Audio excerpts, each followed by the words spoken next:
Bonjour, bienvenue sur ABC Juriste. Aujourd'hui, je vous présente une décision rendue par la Cour de cassation le 19 décembre 2018 et qui intéresse mes deux matières de prédilection, à savoir la procédure civile et le droit international privé.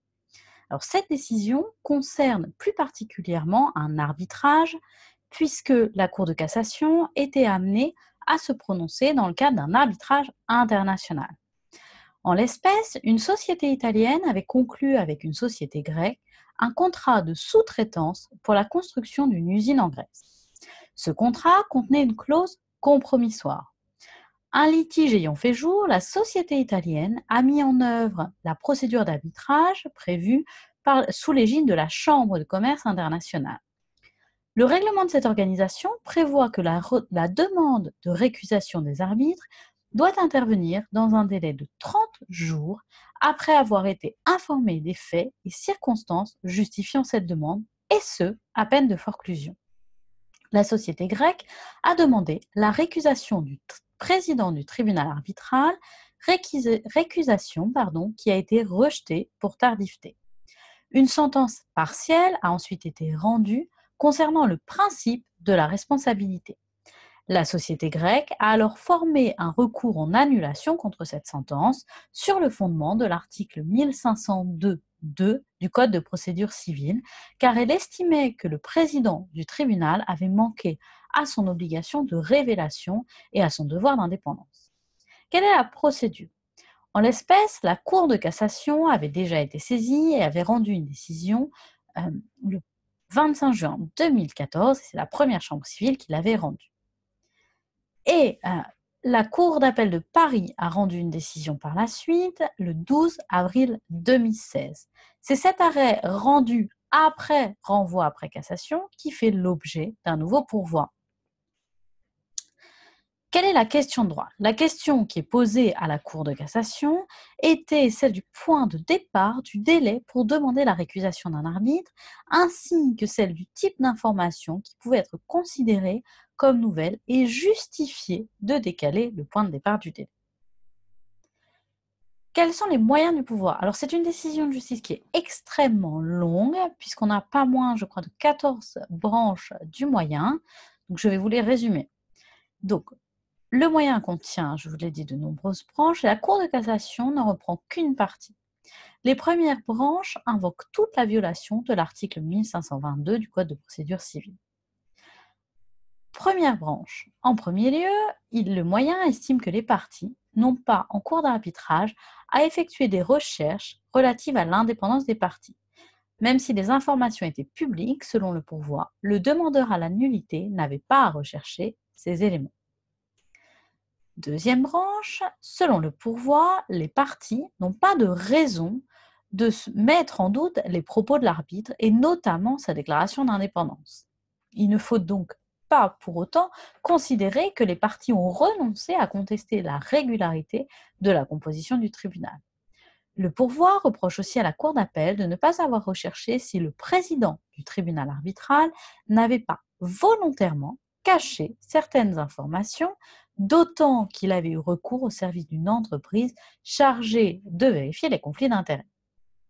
Troisième branche, le pourvoi estime qu'en dépit du caractère tronqué et réducteur des déclarations de l'arbitre, les parties n'avaient pas de raison de douter de celle-ci et donc qu'il n'était pas possible de considérer qu'elles avaient renoncé à contester la régularité du tribunal ou qu'elles devaient procéder à des vérifications.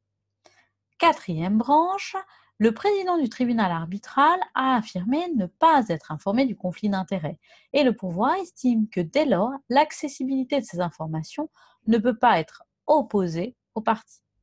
Cinquième branche, le pourvoi estime que le demandeur à la récusation n'a pas à justifier des éléments l'ayant mené à avoir des doutes et que les juges ne peuvent pas lui reprocher de ne pas l'avoir mentionné pour lui opposer sa tardiveté. Sixième branche, le demandeur estime également que c'est la date à laquelle le président avait manqué à son obligation de révélation. Il n'était pas possible de prendre en compte la date de sa déclaration pour le délai de 30 jours afin de demander la rétractation.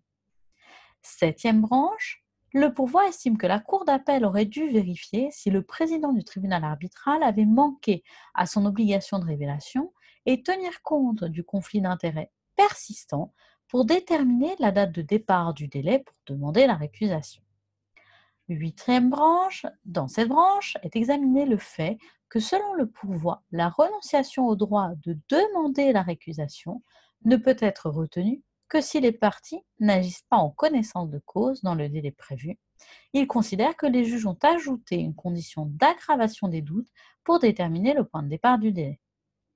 Neuvième branche, le pourvoi répète que la renonciation au droit de demander la récusation ne peut être retenue que si les parties n'agissent pas en connaissance de cause dans le délai prévu et estime qu'en exigeant une aggravation significative des doutes, les juges ont ajouté une condition à l'article 1520-2 du Code de procédure civile. Dixième branche, selon le demandeur au pourvoi, la Cour d'appel, en estimant que les nouveaux éléments connus après la demande de récusation concernant l'indépendance et l'impartialité de l'arbitre n'aggravaient pas significativement les soupçons concernant l'impartialité de l'arbitre et donc qu'elle ne pouvait pas s'en prévaloir devant le juge de l'annulation, a violé à la fois le règlement CCI et l'article 1134 du Code civil. Onzième branche, le demandeur au pourvoi invoque le fait que certains des éléments